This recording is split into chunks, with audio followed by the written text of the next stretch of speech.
మనం ప్రార్థన చేసేటప్పుడు ప్రార్థనా శ్లోకాలన్నీ కూడా సంస్కృతంలోనే కొనసాగుతూ ఉంటాయి. ఇలా ఎందుకు ప్రార్థన మన సంస్కృత భాషలోనే చేయాలంటారు? సంస్కృతాన్ని దేవభాష అంటారు.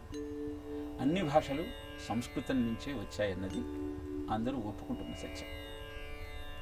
సంస్కృతానికి మాత్రమే ఒక శక్తి ఉన్నది. It converts existence into sound. అంటే ఒక దేవతా రూపాన్ని నువ్వు భావిస్తూ ఉన్నావు. అందుకే ప్రతి స్తోత్రంలో ధ్యాన శ్లోకం ఉంటుంది, చూసారా? ఎందుకంటే రూపమే లేని భగవంతుణ్ణి నువ్వు ఒక అమ్మవారిలాగా, ఒక రాముడిలాగా, ఒక కృష్ణుడిలాగా, ఒక విష్ణువులాగా ఆవాహన చేస్తున్నావు. మరి ఆ రూపంలో నీ కళ్ళ ముందుకు రావాలి అంటే ఆ విధమైనటువంటి సాధన నీ దగ్గర ఉండాలి. అదే సంస్కృతం.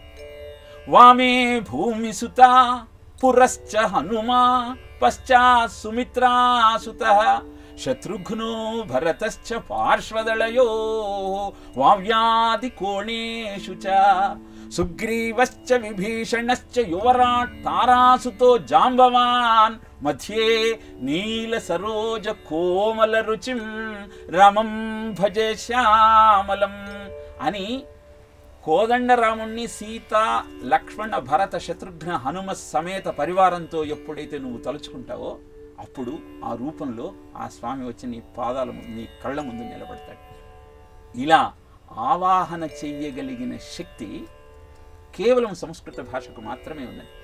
కెనడా దేశంలో ఒక సైంటిస్టు శబ్దంతో స్పందించేటువంటి ఒక పరికరాన్ని కనుక్కున్నాడు.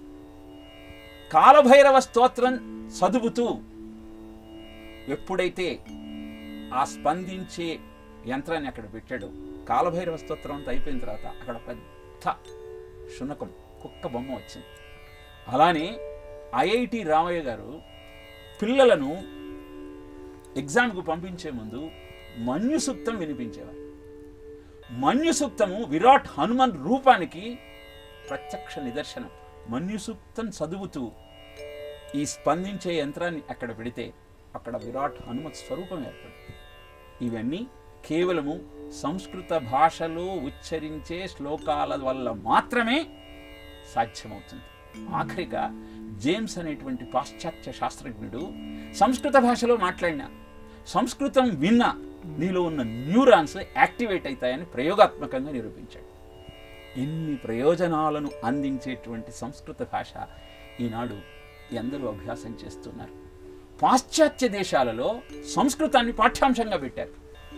కానీ మనము ఇతర భాషల మీద చూపుతున్నటువంటి శ్రద్ధను సంస్కృతం మీద పెట్టలేకపోతున్నాం.